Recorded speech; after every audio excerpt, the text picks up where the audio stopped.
당뇨병. 많은 분들이 이 병을 포도당이 너무 많아서 생기는 병이라고 알고 계시죠? 맞습니다.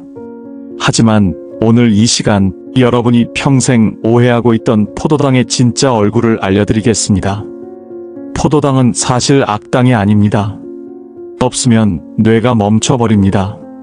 그런데 너무 많으면 혈관을 천천히 파괴하는 조용한 독이 되죠. 일부. 포도당은 악당이 아니다.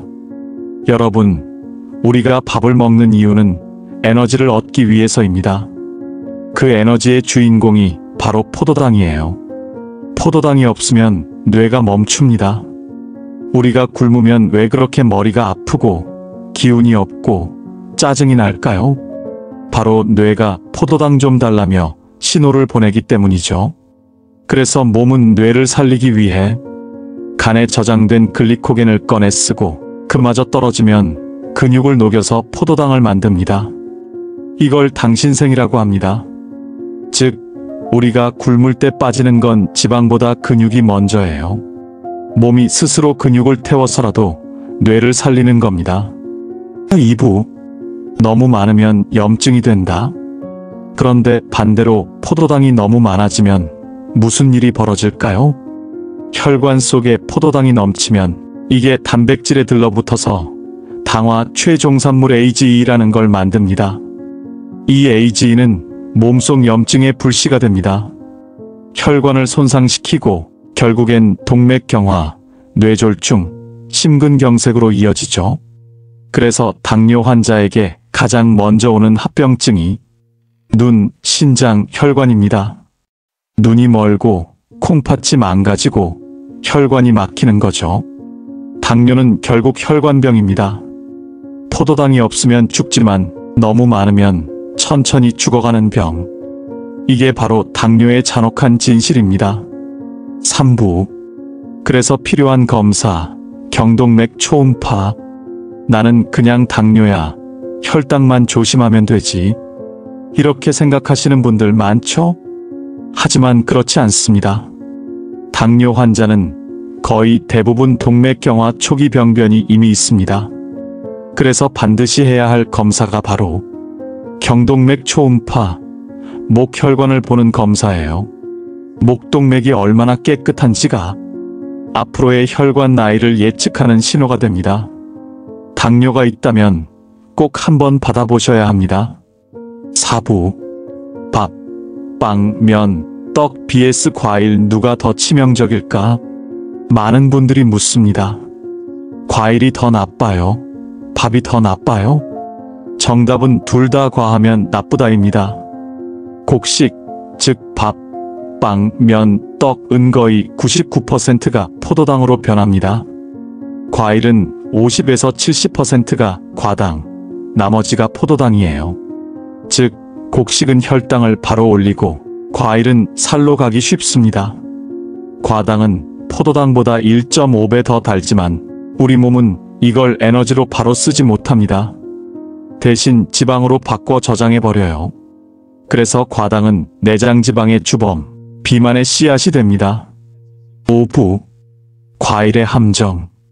그럼 과일은 천연이라 괜찮지 않나요? 그렇지 않습니다. 과일 속 과당은 포도당처럼 글리코겐으로 저장되지 않고 바로 지방 합성 경로로 들어갑니다. 즉, 포도당은 나중에 쓰려고 저장, 과당은 지금 살로 바꿔서 저장. 그래서 당뇨 환자에게는 과일도 위험식품이에요. 특히 과즙 주스, 말린 과일, 시럽 절임 같은 건 피해야 합니다. 6부. 잡곡은 좋은가? 그렇다면 잡곡은 어떨까요? 잡곡에는 섬유소가 많아서 혈당 상승 속도를 늦춰줍니다. 그래서 일반 백미보다 좋죠. 하지만 당뇨 환자에게는 양이 많으면 결국 똑같이 포도당 오버로드입니다. 당뇨 환자에게 잡곡밥을 많이 먹는 것은 결국 포도당을 많이 먹는 것과 같습니다. 중요한 건 양 조절입니다. 7부. 설탕과 액상과당의 진실. 설탕은 포도당과 과당이 1대1로 붙은 슈크로스입니다. 액상과당은 옥수수에서 만든 시럽으로 과당이 55%, 포도당이 45% 정도 들어있죠. 값이 싸고 단맛이 강해서 탄산음료, 디저트, 빵, 소스, 심지어 불고기 양념까지 온 세상에 다 들어가 있습니다. 문제는 이 단맛이 뇌에 포만 신호를 무너뜨린다는 겁니다. 즉, 단 음식을 먹으면 더 먹고 싶어지는 구조예요. 맛있으면 0칼로리? 아닙니다. 맛있으면 100% 과잉 칼로리입니다. 8부. 맛있게 먹으면 살찐다. 그래서 다이어트의 진짜 핵심은 맛없게 먹기입니다. 샐러드에 소스를 듬뿍 넣고 닭가슴살을 달게 조리하면 이미 그 순간 다이어트는 끝난 거예요. 소스와 양념, 드레싱 속에는 설탕, 액상과당, 지방이 듬뿍 들어 있습니다. 나는 밥 안 먹었는데 왜 살이 찌지? 그 이유가 바로 거기에 있습니다. 9부. 포도당은 미워할 게 아니다. 포도당은 절대 악이 아닙니다. 우리 뇌는 포도당만으로 작동합니다. 케톤체도 쓰잖아요. 하실 수 있지만 그건 극한의 기아 상태에서나 가능한 예외적인 경우예요. 평상시에는 포도당이 뇌의 유일한 에너지입니다. 따라서 포도당을 없애는 식단은 잘못된 접근입니다. 당뇨 환자는 포도당을 조절해야 하는 것이지 없애야 하는 것이 아닙니다. 10부. 약을 줄인 사람들의 공통점. 이승훈 교수는 말합니다. 당뇨는 관리의 병이다. 실제로 환자 절반은 평생 약을 줄이고 심지어 끊고 삽니다. 그들의 공통점은 단 하나, 식단 조절입니다. 밥, 빵, 면의 양을 반으로 줄이고 과일도 반으로 줄입니다. 단백질을 늘리고 걷기 운동을 하루 30분이라도 합니다. 이 작은 습관들이 당뇨를 되돌리는 유일한 길입니다. 11부. 핵심 요약. 포도당은 악당이 아니다. 뇌의 생명줄이다. 너무 많으면 염증을 만든다. AGE가 혈관을 공격한다.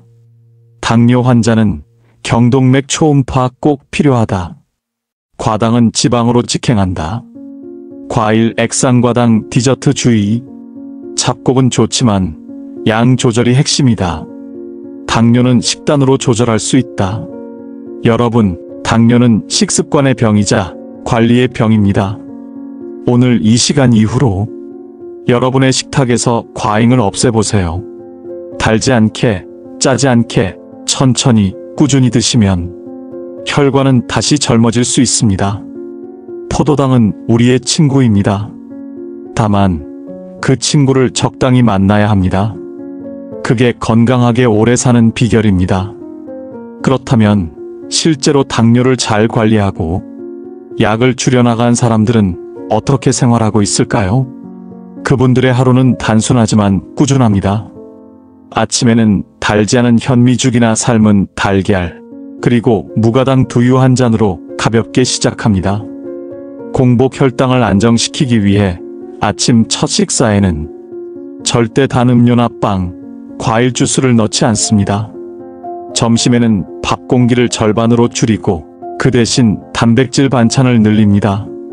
닭가슴살, 생선, 두부, 달걀 같은 흰 단백질이 중심이죠. 반찬 중에서도 김치장아찌 같은 염분 높은 음식은 소량만 섭취합니다. 염분은 혈압을 높이고 혈관에 부담을 주기 때문이에요. 그리고 식후 30분, 반드시 10분 이상 걷기를 실천합니다. 이 단순한 습관 하나가 혈당 피크를 2030% 낮춰준다는 연구 결과가 있습니다. 저녁은 가볍게, 늦은 밤에 과일, 과자는 완전히 끊습니다. 오늘 하루 참았으니 이 정도는 괜찮겠지 하는 생각이 혈당을 다시 흔듭니다. 그럴 땐 따뜻한 보리차나 허브티 한 잔으로 입을 달래는 게 좋습니다. 그리고 매일 자기 전에는 혈당을 재고 하루 식단을 간단히 기록해둡니다. 기록은 습관을 만든다고 하죠. 당뇨 관리의 시작도 결국 기록에서 출발합니다. 당뇨는 절대 하루아침에 생긴 병이 아닙니다. 하지만 하루아침에 바뀌는 결심 하나가 혈관 나이를 되돌릴 수 있습니다. 오늘은 절반만 먹겠다. 오늘은 10분이라도 걷겠다. 이 단순한 결심이 쌓여서 약을 줄이고 다시 건강을 되찾는 사람들을 만듭니다.